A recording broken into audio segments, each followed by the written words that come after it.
Bonsoir. D'abord, je vais commencer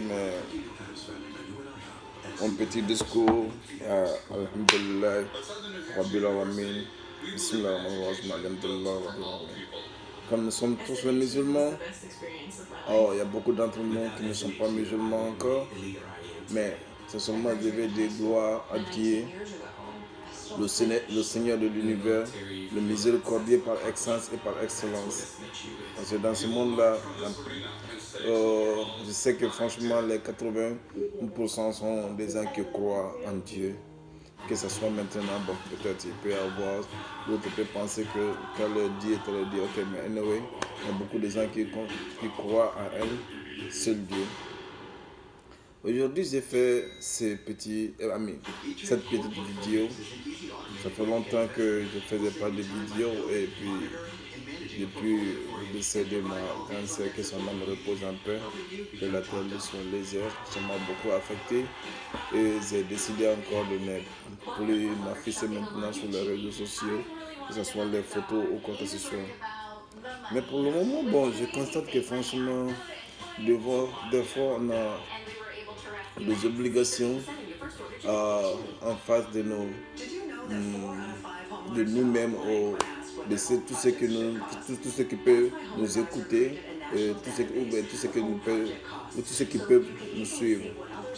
Je vois que le moment est très très compliqué parce que dans ce monde-là, l'injustice a beaucoup pris le dessus.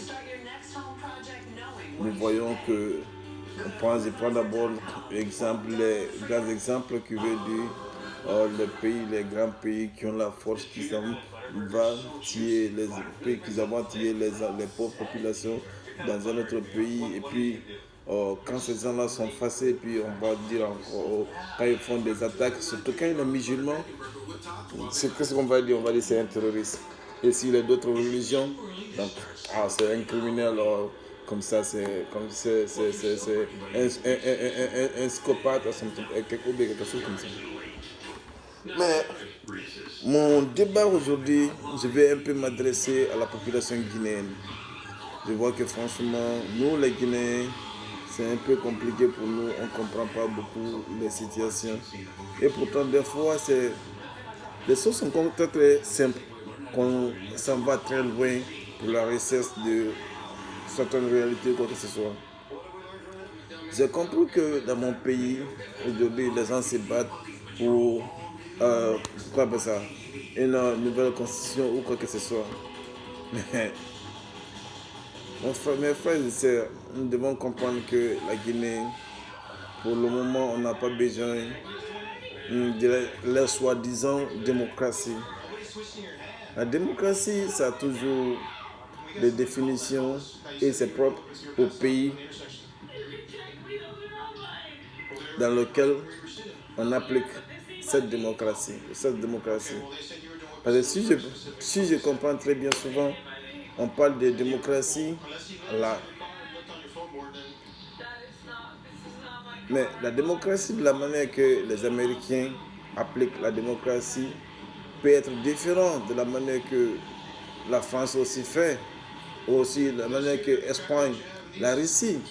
Mais je viens de voir, ça fait quelques années, c'est pas quelques mois, mais je peux dire maintenant une année, que la Chine avait voté que leur président, c'est un président à vie. Mon frère, ils n'ont pas fait ça parce que franchement, ils ne veulent pas la démocratie, que ce soit. Mais ils voient que le Messie est en train de travailler. Et c'est dans ça, nous les Guinéens, qu'on doit se donner la main.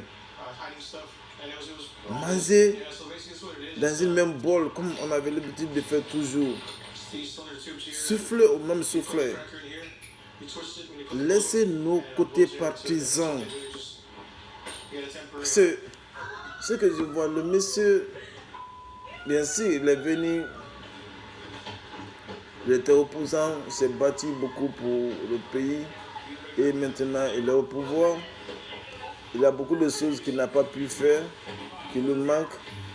Mais franchement, je pense que c'est très très important qu'on lui laisse un peu le temps. Je ne fais pas ici l'avocat du diable parce que je suis en train de... Parce que c'est Michel Fakonde. je l'aime, c'est pour cela que je suis en train de faire cette vidéo. Non, loin de là. Mais je vais dire, il y a des ethnies en Guinée qui aiment faire marquer beaucoup dans l'histoire.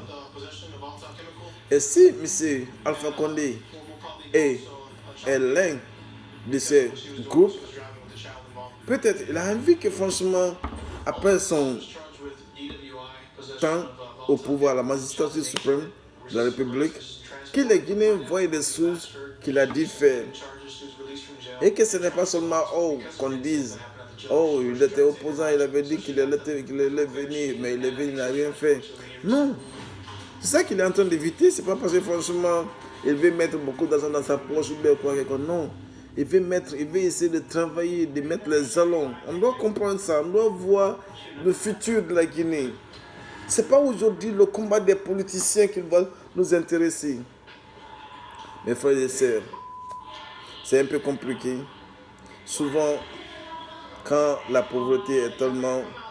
On veut gagner les choses tellement faciles. On veut essayer de récupérer quelque chose qui est un peu loin, quelque chose qui est très très loin de nous. On veut essayer de prendre ça rapidement. Mais ce n'est pas comme ça que les choses se passent. Tous les pays dans ce monde aujourd'hui, qu'on appelle les pays développés, ils sont passés par les moments difficiles. Il y a les moments obscurs de leur vie. Mais aujourd'hui, ils sont bâtis, ils ont accepté tout et aujourd'hui, ils ont quelque chose. Et nous, les Guinéens, on ne peut pas se donner la main, pas du tout. Je vous demande humblement, ce n'est pas une obligation, c'est vous qui êtes là-bas, parce que je suis Guinéen, mais aujourd'hui, je ne suis pas là-bas. Donc,